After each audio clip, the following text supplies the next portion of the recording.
जय हिंद फ्रेंड्स। आइए देखते हैं व्यष्टि अर्थशास्त्र क्या होता है। ठीक है, तो हम जैसे अगले वीडियो में देखे थे कि अर्थशास्त्र की परिभाषा क्या है। और अर्थशास्त्र दो प्रकार के होते हैं।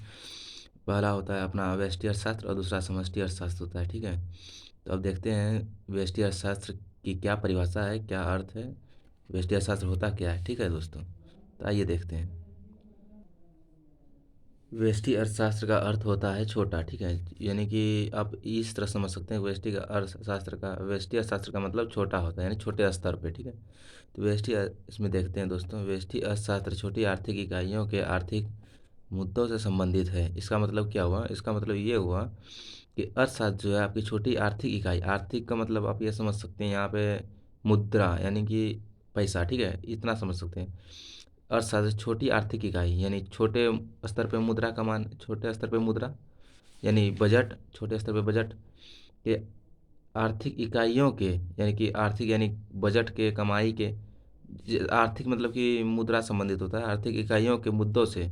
यानी आर्थिक इकाई छोटे स्तर पे, यानी कि छोटे स्तर पे आर्थिक इकाई के आर्थिक मुद्दों से। आर्थिक मुद्दा हमारा यही हो गया, पैसा, पैसे के मुद्दे से, यानी कि हमारी आर्थिक यानी पैसे के मुद्दे से यानी कि मुद्दे का मतलब हो गया यहाँ मामला। ठीक है, आर्थिक मामले से, यानी कि उसी के बारे में, मुद्दे मुद्दे में से संबंधित है। ठीक है, मुद्दों से संबंधित है, यानी आर्थिक मामले से संबंधित है। अर्थशास्त्र में इन छोटी आर्थिक इकाइयों का अर्थ इन इकाइयों से है। मतलब कि अर्थशास्त्र में छोटी आर्थिक इकाई का मतलब हम अपना यही हो गया, दिखाते हैं दोस्तों क्या होता है।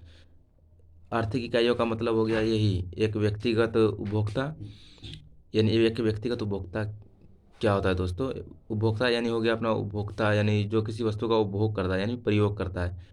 जैसे कि है ना, हम कलम का प्रयोग कर रहे हैं तो ई उपभोग कर रहे हैं कलम का, तो उपभोक्ता हो गए हम। ठीक है, तो एक व्यक्तिगत उपभोक्ता यानी कि जो किसी वस्तु का प्रयोग करता है, एक व्यक्तिगत उत्पादक जो किसी वस्तु का उत्पादन करता है। जैसे कि इसी कलम को किसी ने तो बनाया होगा, तो उत्पादन किया होगा।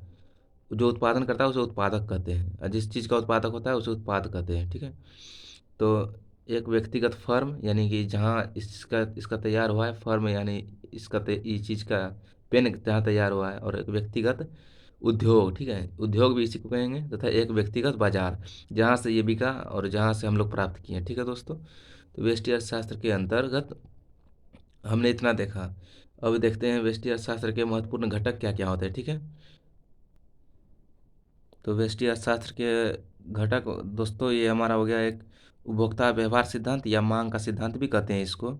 और दूसरा है उत्पादक व्यवहार सिद्धांत या पूर्ति का सिद्धांत। ठीक है दोस्तों, और तीसरा है अपना कीमत सिद्धांत।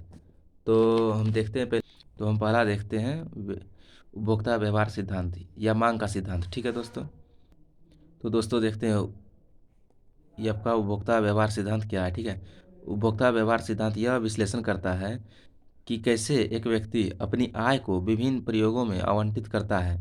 अब इसका मतलब भी समझ लेते हैं क्या बोल रहा है। उपभोक्ता, उपभोक्ता यानी कौन हुआ? हम लोग जो उपभोग, किसी वस्तु का उपभोग कर रहे हैं। जैसे बताया ना कि हम इस पेन का उपभोग कर रहे हैं, तो ये हम उपभोक्ता हो गए। ठीक है, कोई भी व्यक्ति जो किसी वस्तु का उपभोग करता है या प्रयोग करता है उसे उपभोक्ता कहते हैं। ठीक है, तो उपभोक्ता व्यवहार सिद्धांत यह विश्लेषण करता है, यानी उपभोक्ता व्यवहार सिद्धांत जो हमारा है ये बताता है कि कैसे एक उपभोक्ता कि यानी कि कैसे हम लोग अपनी आय को विभिन्न प्रयोगों में। आय का क्या मतलब हुआ दोस्तों? हम जो कमाते हैं, जो हमारी सैलरी मिलती है, ठीक है, जो भी हम कमाते हैं, अर्जित करते हैं अपनी आर्थिक क्रिया के फलस्वरूप, तो उसे आय कहते हैं। तो उपभोक्ता अपनी आय को विभिन्न क्षेत्रों में कैसे आवंटित करता है?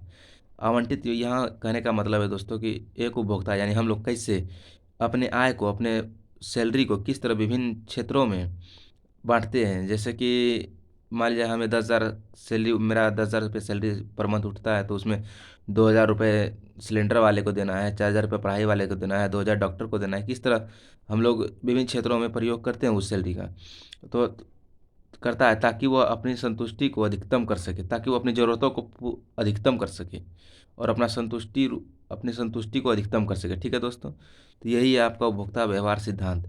ये विश्लेषण करता है कि अपनी संतुष्टि को कैसे अधिकतम करता है। ठीक है दोस्तों, इसे कीमत मांग संबंध के, मांग के सार सार कहा जाता है दोस्तों। तो देखते हैं अब अपना दूसरा क्या है। दूसरा है उत्पादक व्यवहार सिद्धांत या पूर्ति का सिद्धांत। ठीक है दोस्तों, तो उत्पादक व्यवहार सिद्धांत यह विश्लेषण करता है कि एक उत्पादक कैसे यह निर्णय लेता है कि किस वस्तु का उत्पादन करना है, कितना उत्पादन करना है, और उत्पादक का ध्यान अपना लाभ अधिकतम करने पर केंद्रित होता है। कीमत पूर्ति संबंध पूर्ति सिद्धांत का सार है। इसका मतलब क्या हुआ दोस्तों, आइए बताते हैं। तो इसका मतलब हुआ उत्पादक व्यवहार सिद्धांत का, यानी उत्पादक व्यवहार सिद्धांत क्या, उत्पादक यानी जो व्यक्ति उत्पादन करता है उसको उत्पादक बोलते हैं। ठीक है, तो ये उत्पादक व्यवहार सिद्धांत यानी उत्पादक का क्या व्यवहार है। ठीक है, उत्पादक व्यवहार सिद्धांत यानी जो उसका व्यवहार है कि किस तरह वो उत्पादन करता है, कितना उत्पादन, क्या चीज़ उत्पादन करेगा, उसका जो व्यवहार, हम लोग का व्यवहार होता है ना कि हम लोग पढ़ाई करते हैं, खाना खाते हैं, इस तरह उसका भी एक व्यवहार है। ठीक है दोस्तों, तो उसे बोलते हैं उत्पादक व्यवहार सिद्धांत। ठीक है, तो उत्पादक जो होता है यानी कि जो इंसान किसी चीज़ का बनाता, किसी चीज़ का उत्पादन करता है या बनाता है, तो उसका क्या व्यवहार है वो यही इसमें देखना है और कुछ नहीं दोस्तों। ये तो छोटा मोटा चीज़ है, आप लोग आसानी से कर लीजिएगा।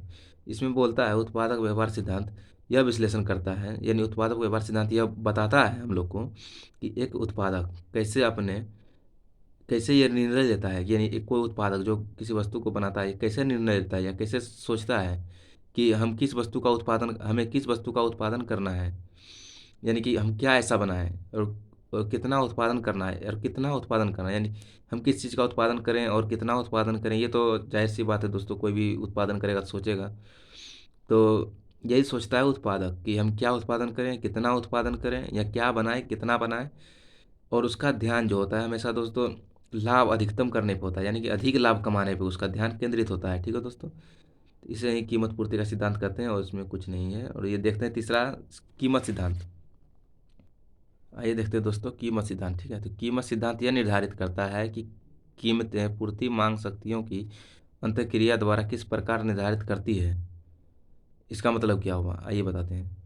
ये बोल रहा है दोस्तों कि कीमत सिद्धांत यह निर्धारित करता है, यानी कि कीमत सिद्धांत जो है हमारा, जो कीमत का सिद्धांत दिए हैं वह निर्धारित करता है, यानी फैसला करता है कि कीमतें पूर्ति मांग, यानी कि कीमत जो है पूर्ति पे, यानी कि हम कितना उत्पादन कर रहे हैं, मतलब बाजार में जो पूर्ति कर रहे हैं, कितना हमारे उत्पादन का मांग है, शक्तियों की अंतःक्रिया, यानी इन दोनों के फलस्वरूप ही हमें किसी वस्तु का कीमत निर्धारण कर सकते हैं। ठीक है दोस्तों, कि कितना मांग है और कितना हम उत्पादन कर रहे हैं। अगर कम उत्पादन कर रहे हैं, अधिक मांग है, तो कीमत बढ़ जाता है, जाहिर सी बात है। तो ये कीमत सिद्धांत इस पर निर्भर करता है। ठीक है दोस्तों, और इन सभी में कीमत सिद्धांत व्यष्टि अर्थशास्त्र के सबसे महत्वपूर्ण घटक हैं।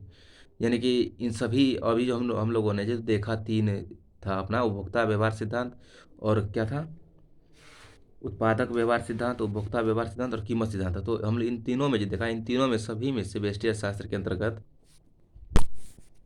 कैसन रहा वीडियो भाई चोद।